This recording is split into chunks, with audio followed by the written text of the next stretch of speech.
Okay, so here we are trying to fix the defrosters on my 2004 Explorer. And what I have made up here, this is a 1/4 inch fuel line. I crammed a bolt in the end. This bolt's, I don't know, 6 inches long maybe. And this is, I'll explain this in a little bit. Earlier in the post, I mentioned that I had a vinyl tubing that I stuffed down the defroster vent from the windshield. And this was the actual tubing that I took out, and it was working well. I don't know how well the vinyl holds up to the heat. And you know, you got to keep in mind that there's a door that's going to be closing on this. So I didn't know how much the vinyl would heat up and get soft, and then the door eventually close itself shut. So this is why I opted to go with a rubber fuel line. I figured it would handle the heat a little better. And this is why I put in this bolt. So when the door does go to shut, it's not going to shut because that bolt's going to be there. What you need to do for this mod is you need to tear out the grill for the defroster vent. Here's the defroster vent you're going to be going in. This is on the passenger side. And that defroster vent, you know, you just take a screwdriver up underneath of it, you know, and pop it up. It takes it right off. You'll have to unplug the LED for the PAT system. No big deal there. Of course, you're going to have to rip out the center console, the trim panel, and the radio. Now, once you rip all that out, there's a duct. This duct right here snaps right up in there for the this is how you get air through your center console back to the back. Not that that's a big deal for me. And then you need an inspection mirror. This is just a mirror I use for, you know, in the bathroom. No big deal. And then a little light. And then when you shine the light into the mirror, you can look up there. I know it's awful hard to see with this video recorder, but when you shine the light in the mirror and look up that hole, once we start to feed that tube down the defroster vent, you'll see up in there, it'll be up at around this area, up in the top.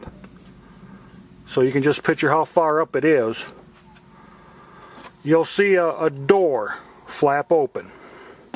When we cram the tube down, the door will flap open, and our goal is to cram the tube down there, flap the door open, which would be this way. This would be closed, this would be open, and this, we're going to cram it open and stick it open, and you know, that'll give us the air flow up to the windshield. Nothing spectacular, but you got to have some patience to do this, feeding that tube down. The reason why we got to use a tube is because this defrost vent, you know, it comes out here, but it goes down and it comes over and then down.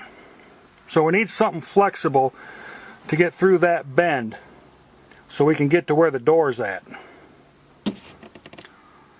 The defroster door. Well, once we get that baby jammed open, that's it. Now another thing that I should mention, I went ahead and marked this. You can see I got a yellow mark on there. It don't really matter. But when we feed this down through, then we jam open the door. We don't want a lot of tube sticking out past the door. Because if this tube gets to be too long, okay, if we just cram a whole bunch of tubing down in there, it could interfere with the heater door, which sits below it, or the vent door. And we can't do that. We have to pretty much ensure that this tube isn't too long. It has to be long enough to jam the door open, but it can't be too long to where it interferes with the other vents. And after I get everything in and buttoned up, I'll tell you how long of a hose it actually ended up being from the defroster vent on down. But for now, that's the gist of it. I've done this before with the vinyl tubing and it works well. You know, I know this plan will work. I'm just going with the rubber with the inserted bolt so it works better. And I'll get back with you guys in a little bit.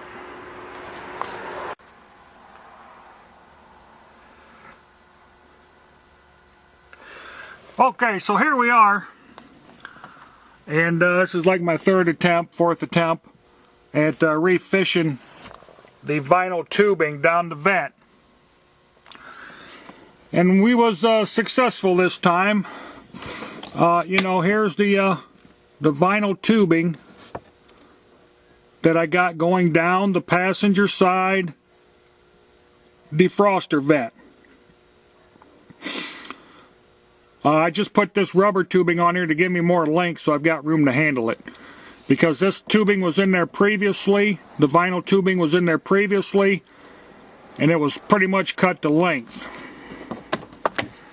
So I needed to add, make it a little longer to make it work out. Now, I'm going to try and show you guys what we're looking at here. I don't know how well you'll be able to see it. If you'll even be able to see it at all. But right down in there, you can see that the top defroster door is open. It's got that foam on there, looks kind of a brownish color.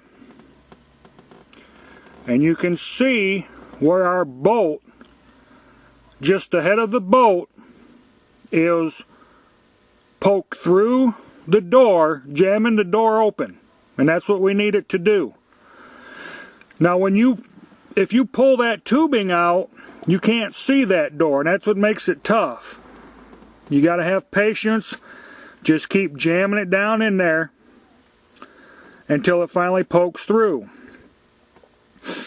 And as you're looking at it, okay, you want to make sure that that bolt comes between you and the door. I'm not sure how that defroster works, but I have had it jam up behind the door, and I'm not sure what that's all about. But this is what you need to see. You need to see the door open. It swings down as you jam the bolt in there. Now, I marked that tubing before I put it down in there, and right now I've got about a ½ an inch of it poking out through the vent. And that's what we need to see. After this, what I done, to keep the door, or to keep the tubing from falling down, I took a screw. All that is a threaded self-tapping screw. It's about 2.5 inches long. And it just merely shoot it right through the vent, through the tubing, and out the other side. And this will keep the whole shebang from dropping in. You know, you can see it's in there. You know, the screw goes through to the other side, but you don't want nothing too long. You don't want to be up against the windshield. Now the first time I crammed this in here without the bolt, this tubing was 13 inches.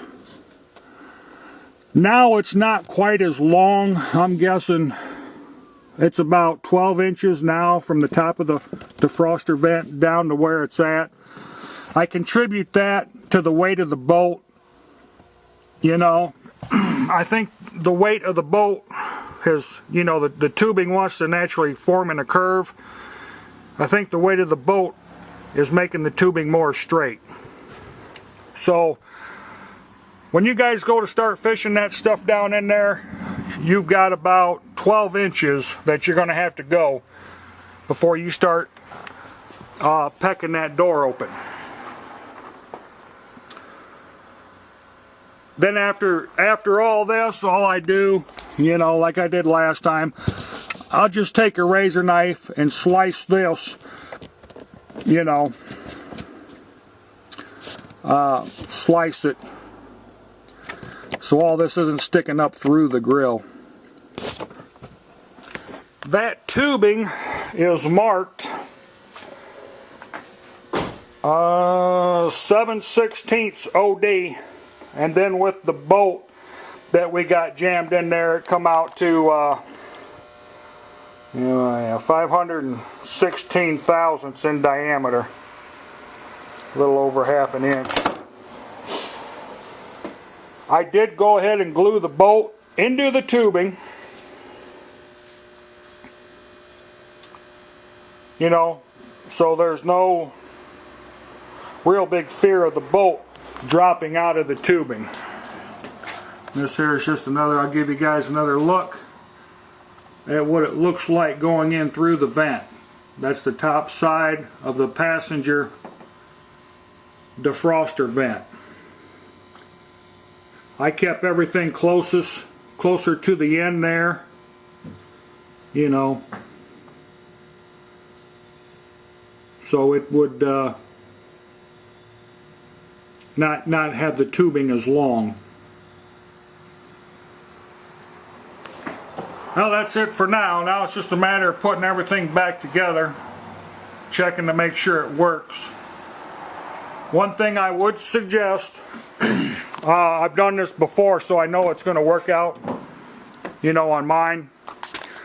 But I would suggest before you guys button everything back up to, you know, put the panel back on with the switches. Look down in there and close it.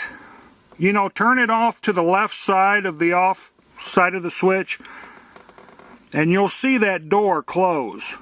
I mean, not the defroster door, but you'll see the door that controls the vents up front here. You'll see that door close. Make sure that you don't have a whole bunch of stuff sticking out to where you interfere with that door that controls this vent. You know, you've got the vacuum motor on the driver's side. You know, that's the one that broke on mine, and that's the door that we just jammed open. Then you've got two over here on the passenger side. The top vacuum motor controls the vent. It'll block your air off or open your air out to your vents. The bottom one controls another door for your floor heat. So just make sure that you ain't got it so long to where it comes down and interferes with these other two vents. Then you're good to go. Then just slap everything back together and enjoy having nice warm air on your windshield in the winter. My only concern with this mod, you know, I've been running that vinyl tubing and I haven't had a problem with it so far.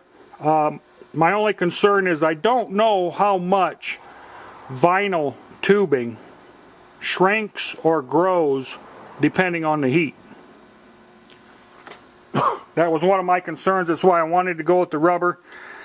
Couldn't make the rubber work, but Basically, as long as that vinyl tubing don't shrink more than a ½ an inch when it gets down to 0, you know, in length, as long as it don't grow, you know, I don't know how long it would have to grow before it interferes with the other door, but I'm sure it ain't going to grow that long. But you know, that's my only concern with this mod, is I just don't know. Maybe there's an engineer out there that knows all that stuff. Maybe they can post a reply. But basically, you got 12 inches to 13 inches of vinyl tubing, 5/16 vinyl tubing with a 7/16 OD.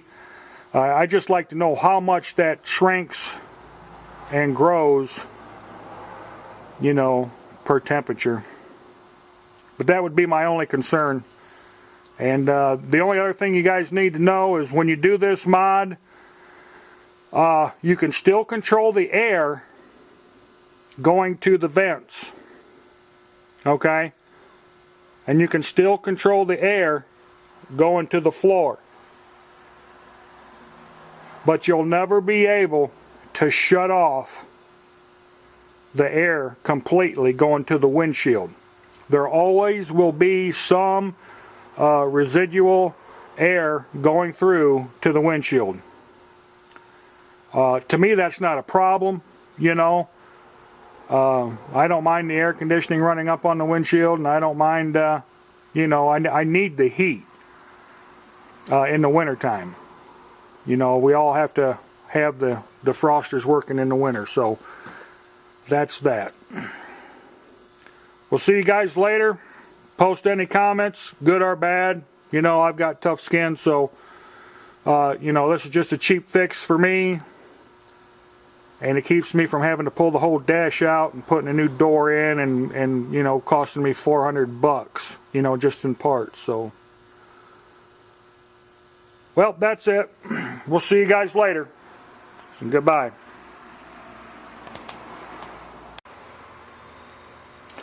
Okay, one more little footnote for you guys. This here is the grill for the defroster vents. And when I put the vinyl tubing in first time, you know, when you slice it off to the top of the vent, it interfered a little bit here with the grilling that came over. And so I kind of broke it when I went to push it on. And then I ended up cutting it out. Make this hole here just a little bit bigger. It doesn't look that bad, you know, from the windshield. You can't notice it when you're sitting in the car. If you look down through it in the windshield side, it's not that noticeable. But you guys might want to, depending on how close you trim that vinyl tubing from the top of the defroster vents. If you're down below it, it won't be a problem. But if you're up a little bit, if you can't get your knife in there, you might want to go ahead and just not, you know, cut this portion of the grilling out, you know, before you go to put it back in. Won't have to worry about anything falling down in there because you got the actual tube there. So that's just another footnote for you guys. See you later. Okay, well, after putting in the vinyl tubing on the passenger side and working the defroster vents and the regular vent back and forth, it appears that because of the clip is broken on the driver's side, you know, that's where the vacuum motor goes, and that's where it's broken. There's enough flex in that door where, you know, you can jam open the passenger side, but then when you turn the fan on high, the door on the driver's side will want to flex close. So what I've decided to do is go back to my vinyl tubing. Just like before, I've got a bolt up in there, and I've decided to try taping the tubing with electrical tape. It's a vinyl tape, you know, so it shouldn't hang up going down. In addition to that, I will, you know, spray her down with some WD-40 and see what that gets me.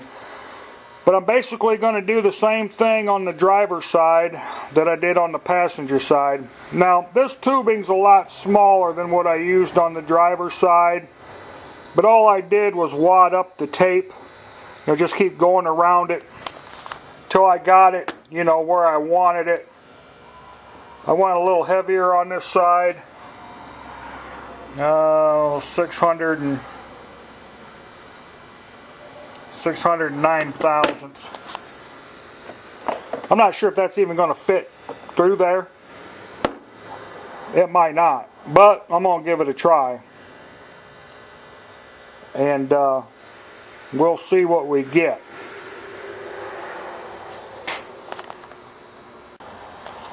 Okay, so I got the other rod or the other tubing in on the driver's side. Just to show you guys what I'm using here for screws. This is a 1.5 inch self-tapping screw, about 1/8 of an inch. Nothing special there. And I've got 7 inches of extension, you know, with my bit. You know, bit and then extension. Bit and extension. 7 inches, you know, onto my drill so I can get all the way back in there to screw it up. I'm getting ready to screw up the driver's side. And but so far it's in, it's good. When you get the tubing in, when you see it poke through the bottom of the door, you don't want it to be through no more than 1/2 inch. You know, just a little to jam that door open. Because when that vent door closes, it does come up and kiss that a little bit. And, you know, you just don't want a bunch of stuff there hanging down. Otherwise, you're going to end up probably in time replacing the vent door, I would imagine. But so far, so good, and get back with you in a little bit. Okay, so here we are. I just installed the tubing for the driver's side. As you can see, I painted the tip of it yellow, make it easier to see for you guys. So there's the tubing coming down on the driver's side, and as before, over there in the corner is the tubing for the passenger side. And I can't stress this enough,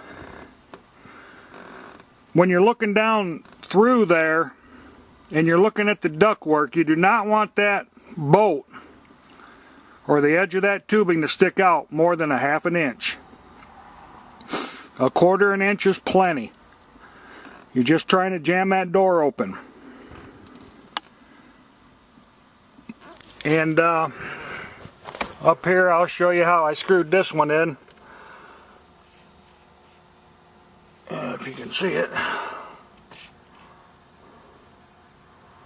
Oh yeah, right there it is. That screw right there holds the tubing in. It's just a self-tapping screw. You just screw it right through the duct and the tubing on the inside. Now this side here, I screwed it down a little lower than I did the passenger side. So I'm thinking I won't have to, you know, trim out the vent. I'll show you guys what it looks like from the top side.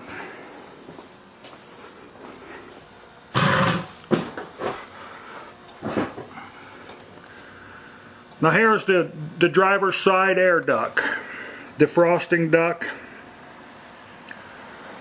And Oop, 5-gallon bucket. There's the tubing that we put down there to jam that open, and then you can see the tip of the screw coming through.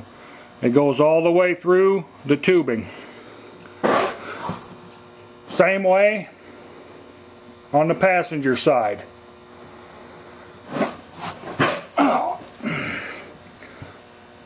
So, you know, nothing special there.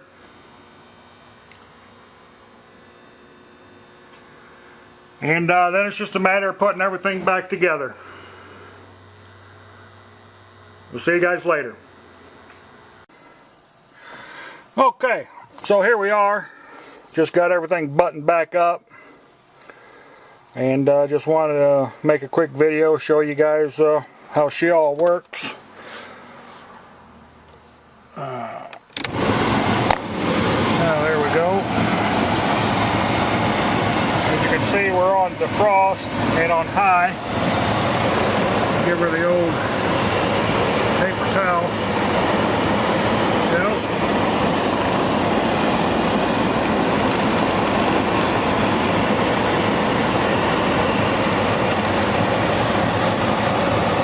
And we're getting plenty of airflow over the windshield.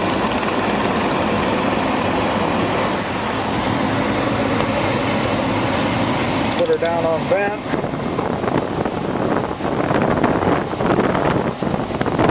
And we're getting plenty of airflow on the vent. So, pretty good mod. Not 100% sure how long it'll last. But so far so good. I know this video is pieced together. A lot of things that we went over in this video didn't actually end up being used. I'm going to leave it all together for the purpose of showing you guys the mistakes that I made and the problems that I encountered going through this mod. I believe that in doing that, it will, you know, help other people understand what's all going on with the mod. And, you know, I hope this is able to help somebody out. I'd like to take time to thank the engineers at Ford for making this video possible. You know, clearly if there was not a need for so many people out there to have to go through this, it wouldn't even be worth it to make the video. So my hat's off to you guys, and maybe you can do a little bit better next time. Until now, we'll see you guys later. Have a nice day.